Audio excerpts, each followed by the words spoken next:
How to solve the geometry problems in PhotoMath app. I'm going to guide you through the process on how to do it. Let's get started. First of all, on your phone, make sure that you've already installed the PhotoMath app. After you've installed the app, launch the app on your phone. Once you are in the app, you don't need to sign up or log into your account here. It'll open up your camera directly and you can scan or take a picture of the geometry problem from here. So if you want to solve the geometry problem, you need to find the geometry questions first. After that, you need to capture that problem. For example, this is the geometry problem I want to solve. Now, I have to capture it in a way that the problem is captured within this rectangle frame.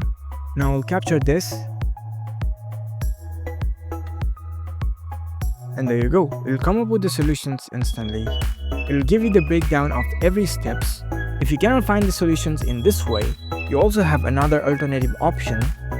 That is, you can see this calculator option in the bottom left. Tap on this. From here, you can even type in the problems that you want to solve. You can input your own equations and make the necessary edits to the problem or solutions.